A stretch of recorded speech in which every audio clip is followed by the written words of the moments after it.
No plastic for 30 days. That's the challenge the Reverend Cary James Jr. and his 16-year-old son Caleb recently undertook in support of their roles as EarthKeepers, trained by the General Board of Global Ministries of the United Methodist Church to address topics such as environmental justice, green technology, and waste reduction in their communities. Hear about the outcome of the No Plastic for a Month endeavor, along with why the James family is passionate about environmental stewardship. Cary and Caleb, welcome to Get Your Spirit in Shape. Thanks, Crystal, for having us today. Thank you. Well, I'm so excited. We're going to talk about creation care and taking care of the earth. April is Earth Month, and you guys are both in pretty unique positions to talk about that and what that means for you personally and what that means in the church. So I'm just really excited to get that conversation going. Before we start, however, I'd love for each of you to tell me just a little bit about yourselves. Well, my name is Cary James. I currently serve as the pastor at Jones Memorial United Methodist Church in Washington, D.C. Prior to serving in ministry, my prior career was an environmental engineer. Wow, I didn't know that. That makes a lot of this make sense then, doesn't it? It does. And so I grew up on a farm as well. And so this gives me an opportunity to kind of combine everything together. Creation care, my love of farm, my love of creation, my love of gardening and just being outdoors. And so God has afforded me the opportunity to bring it all together and do it in the church as well as do it in our community, care for our creation. Well, my name is Caleb James. I'm 16 years old. I currently go to North County High School in Glen Burnie. And at that school, I'm in the STEM program. And in your freshman year, you get to choose a pathway. And the pathway I chose was green technology because I want to learn more about the environment and all systems and stuff like that. And I'm not 100% sure what I want to do with my future, but I know I definitely wanted to do something with the environment and how I can help sustain it and learn more about it. Thank you, Caleb and Cary. I love hearing your stories because, Cary, you come out of a farming background, it sounds like, grew up on a farm. And Caleb, you're looking at green technology. So it feels like we've got these two like kind of bookends, this right. kind of agrarian and then this real techie side of the environmental care and environmental justice. You live in the Washington, D.C. area. You serve a church in D.C., so you are kind of far from your farming roots. Let's talk about just your interest that led you both to become EarthKeepers, which is a global ministry program where global ministry trains United Methodists to equip them to take care of the environment and to launch and create and launch programs in their communities. You both have gone through that training program and are certified as EarthKeepers. So let's talk about kind of the path that led you to that. I took my first course in environmental law about 30 years ago. And when I took that course, it really opened my eyes up to the environmental justice in America. And when I learned a lot about how cities were designed and where incinerators and dumps and things of that nature were placed, it was primarily placed in areas of minorities as well as impoverished areas. And so that was an eye-opener for me about 30 years ago. And most of my time in serving as a pastor, I've served in Baltimore, which is a city, urban area, and Washington, D.C., which is an urban area. And so in both of those locations, I noticed around the church, we didn't have a grocery store. We had a lot of fast food places. We had a lot of carry-outs. And I would notice the children in our community, they would go to school and they would stop by the store and get a bag of potato chips and a soda. And that was their breakfast. High sugar, high carbs. We also noticed that there was a lot of childhood obesity because we're in a food insecure area. Some call it a food desert. And so as I saw all of those things, and even the members in our congregation, some of them had to have a foot or a leg amputated because they had diabetes, and primarily because of their diet. Not being able to get healthy foods, not having access to fruits and vegetables and things of that nature. And I saw the connection. It brought me back full circle to what can we do to care for our planet, to do something about the environmental racism, environmental injustice. And I heard more about EarthKeepers, and that's what I considered myself, an EarthKeeper. And I researched and talked to some people who had gone through the program. And I said, that's something that I want to do so that I can do what I believe God has always called me to do, to care for the planet and do it through my parish, through the church, through the community. And so I went through the training about 3 years ago, and it opened my eyes up to a lot of the things that I already knew about. And it introduced me to a wide network of people who cared about the planet like I did, who cared about creation like I do. And so going through that program really extended my network, extended my family, and also gave us resources to be able to try to, do what we can to bring about change in the community. And so after I went through it and Caleb saw as my son how we were living at home, we made decision changes. We started composting and started doing other things because I became more aware that my decision affects others. I wouldn't say my love and interest for the environment was hereditary, but I would say it was very much stemmed from my father and what he studied throughout his lifetime.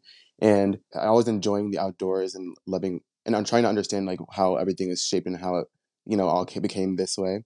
And then, so we went to Jones Church a little earlier last year, and it opened my eyes up to like a completely different environment where people aren't able to get, like he said, the healthy foods. It's a food desert. And that really like opened my eyes and it shocked me.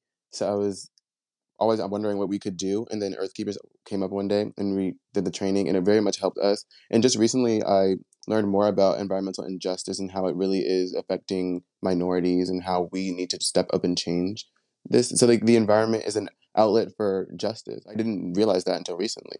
I mean, I was going to say exactly the same thing, Caleb. I don't know that I would have connected. I think creation care, and I think about clean water and clean air and climate change.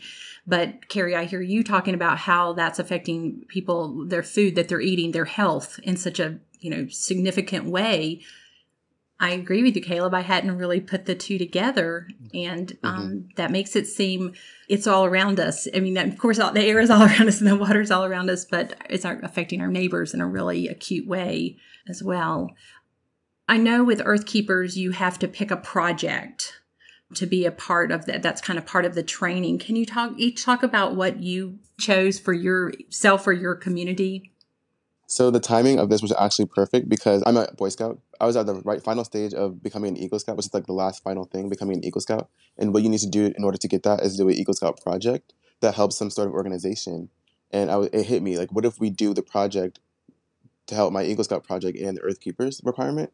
So we did a garden that I primarily did myself because it was a part of the Eagle Scout thing. And we had our green team at church and some of the people from my troop come and build 3 raised bed rain gardens, which we're going to use to distribute vegetables in the food desert around our church to the people who can't, get the healthy foods that aren't available at the grocery stores that are around them. Oh, that's an awesome idea. Wow. What perfect timing for you to satisfy your Eagle Scout requirement as well. Carrie, 3 years ago, what was your project? My project initially started from really, thinking about the food insecure area and thinking about the church as a network.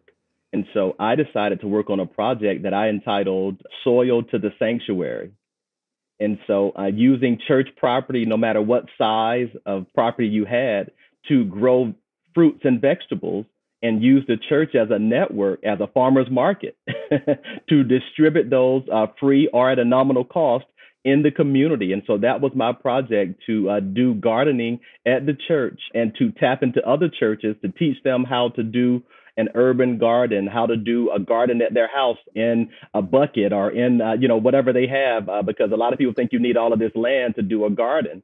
And that was my project, to do the garden on church property, and also to help other churches use their property in such a way that they could grow vegetables and fruit on their property. And we're still growing the network and still working to show other congregations it doesn't take much space to do that. And so I was excited to do that project, to really tap into the soil, tap into the sanctuary. And again, it took us back to creation. We were made from the soil. And so what better way, we were made from the soil, to come back full circle and teach people about the soil and the connection to us as God's creation and a connection to our food as a food source. Caleb, I'm going to ask you this because you're 16. Last year when you were an EarthKeeper, you were, I guess, 15, obviously, which is a pretty young age to take on a big project, something that just has such significance. What inside of you drove you to want to do this? What was your motivation there? Definitely to help others and to shape my future. Because if no one stands up on this, then I'm not going to have any food when I'm older, or the generations that are younger than me aren't going to have food either. So it's imperative that at least someone steps up and does this in order to make room for our future and our earth to be sustained. Because if we don't, then our earth is going to perish. As people and your friends are watching you do this, what are they saying to you? What kind of feedback are you getting? They're very proud and excited for me, and a lot of people didn't expect it from me because I'm very not outgoing as much at school. I'm more timid and work heavy. So when they heard I was doing all this work, they were super inspired, which I was happy to hear, and hopefully doing something of their own that is similar to this to help the earth become more sustained. So why does the church need to be in this space? I think the church needs to be in this space because we have a lot of influence. We have a lot of members that can help with this. A lot of people have these amazing ideas, but don't have the community or the place to do these ideas. So the church is an amazing place where people can get all the stuff they need and do these projects that'll help the world. Carrie, I'm going to ask you the same question I asked Caleb. What are your peers saying when they see you doing this work, when you're planting these gardens and this fruit? What are you hearing? What kind of feedback are you getting? Initially, it was mockery, kind of like Noah. What are you doing in urban areas talking about a farm, talking about gardens? So now I've been doing this for a few years now. Now they're inspired and they're doing it as well. And it's really teaching not only my peers, but it's teaching the younger generation that one person truly can make a difference. And so we're trying to spread this word. We're having a community event coming up in May where we're going to give away for free native plants to the Washington, D.C. area and encourage people. Again, you don't need much land to plant native plants or a garden. And so, again, it's catching on. It's inspiring other people. And people really don't know the benefits of just planting one plant, what it does for the air quality, what it does for the environment, what it does for us as people breathing in oxygen. And so one plant can make a difference. And so now it's gone from mockery to, can you really help me do that? Can you help our congregation do that? And people are really inspired by it. Not only my peers, but even government officials are inspired that our church, our congregation is really making a difference in this area of creation care and climate change. How would you say that this is an expression of your faith? For me personally, I believe that this is an expression of my faith because it brings us back full circle that God is the creator of everything, including animals, including soil, including us. Everything in creation is created by God. And when we look at Genesis, God called us to be caretakers of creation. And so if we truly understand our role as a caretaker, being a steward, we don't own the land, but we should be a good steward. And unfortunately, I have had to have some lament services and some services of apologies for my generation and generations prior to me. We abused the land. And for Caleb and younger generations, we have really robbed the resources in the earth. And so we can, moving from this point forward, make a difference. But again, God calls us to this. God calls us to this work, to be a steward of creation. Most of us know John 3:16. We see it all over the place. For God so loved the world that he gave his only begotten son so that anyone who believes in him shall not perish, but have eternal life. But many people don't continue with the very next verse. And the very next verse alludes to that Jesus came to heal the land or heal the world.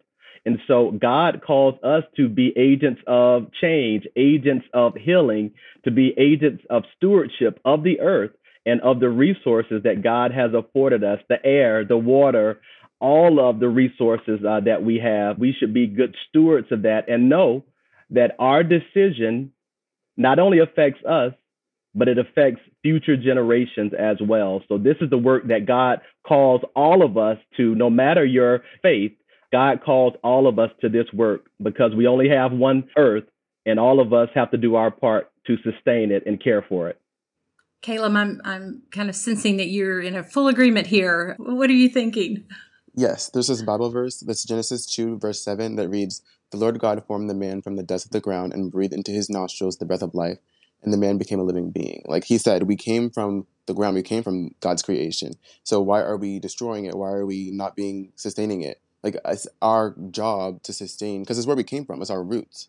So it's our job to sustain it and make sure more people can come from the creation. More people are able to enjoy the creation that we've had in previous years. I was very much agreeing when he said, it's not just like for United Methodist, it's for everyone. Everyone who was created is human. What would you say to someone who says, I don't know where to start? It seems overwhelming. It's a big job. What would you say to them? I think simply picking up trash you see on the street or in the grass is the easiest thing you can do. Observing the issue and acting on it that small can make a huge difference. And I think sometimes people don't do anything because they're just so overwhelmed. And quite honestly, Crystal, we've heard kind of the doom and gloom, that we've robbed the planet so much. It's going to be doom and destruction. We're not going to make it. We're not going to survive. And there's a lot of truth to that. But also, there are a lot of things that we can do. Simple things. One of the things that we worked on last year for Earth Month is to simply refuse plastic. Wow. And that is harder than it sounds. But it sounds hard. But in fact, if you think about it, it's easy to do. So that means no plastic bags. That means no plastic water bottles. That means no plastic utensils, forks, knives, things of that nature. And plastic is such a part of our society. But when we refuse plastic, then we create a sustainable waterway for our fish and animals who live in the water. And so, again, something that simple we can do. If you're not in a room, simply turn off your lights. I want to go back to your plastic-free month. What did that look like at the end of the month? What had you learned? What surprised you? What surprised me the most was how much we use plastic. And in a lot of municipalities, thank God, they're banning plastic, or they're charging you, 15 cents or a quarter for plastic bags, or they're really giving out reusable bags instead. And so we're seeing traction even from the government. They understand now how bad plastic is. And so for me, I love water, and I was getting a 36 pack of water, because I drink water so much. And I said, what if I put a filter on our faucet at home?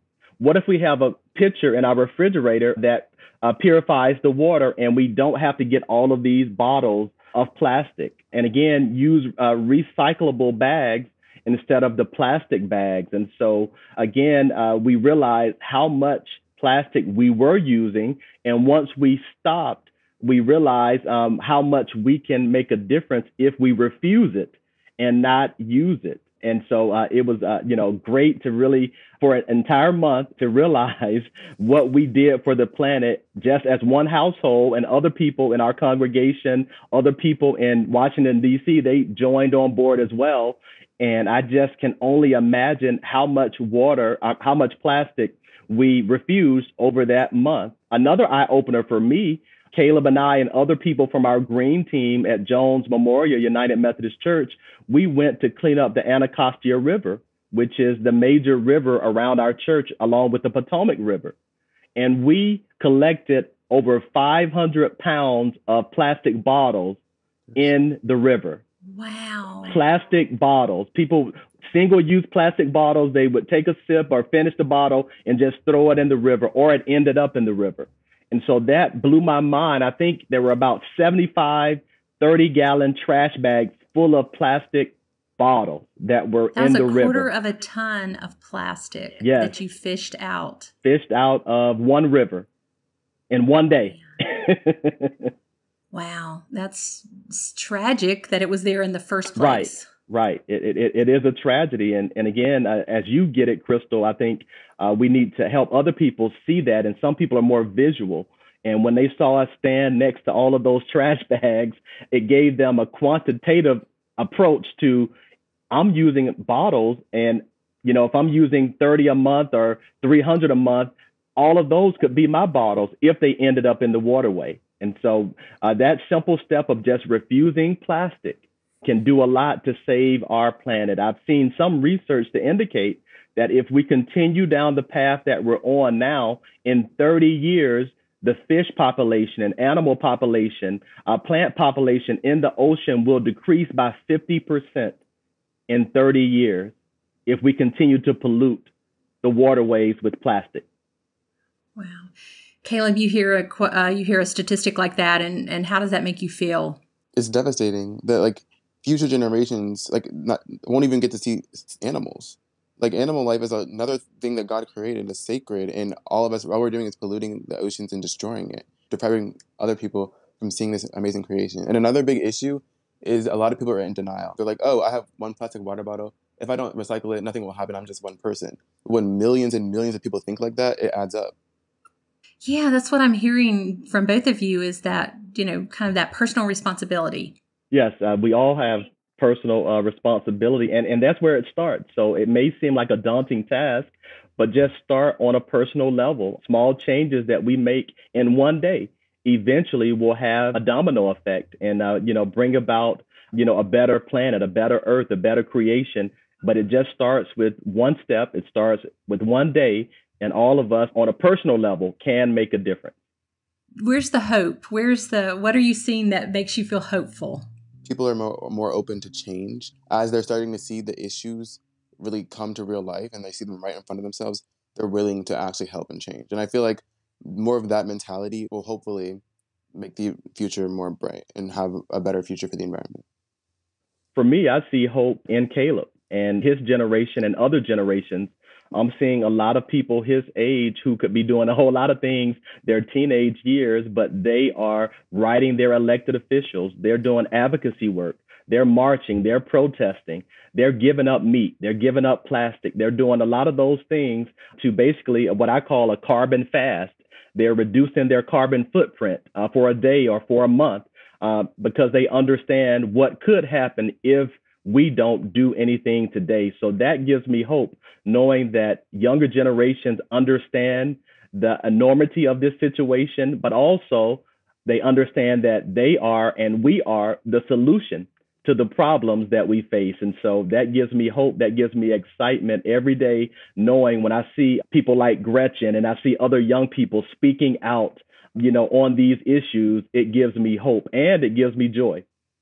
What would you say to someone who just wants to learn more, a starting place, learn more? Where would they go to get some, even just some definitions? There's a lot of things that, people may not fully understand, and just to go and start maybe 101. One place that they can go from the United Methodist perspective, they can type in United Methodist Church Creation Care. And that one search will give them more information perhaps than they would like to know. But again, it breaks down some of the terms. It will also point them to our social principles. Mm-hmm. It'll point them to other places that we're doing work. And again, one of the connections there when they type in that search will be environmental justice. And again, a lot of people don't make that connection, that creation care, climate justice also is a part of environmental justice work as well. So that simple search will get them a lot of information, what is being done, what they can do, some of the terms that are used in creation care, and it'll also give them the theological underpinning. It will give them, in some cases, up to 25 scriptures about creation care. So that simple search will open their eye and get them started in this type of work. Also, if people want to find out more about EarthKeepers, they can simply type in Global Ministries EarthKeeper, and they'll find out more information about how they can go through the training like Caleb and I and many others have and learn more on how they can be keepers of the earth as an EarthKeeper. Caleb, why is it important to you that the United Methodist Church has social principles that addresses creation care and environmental justice?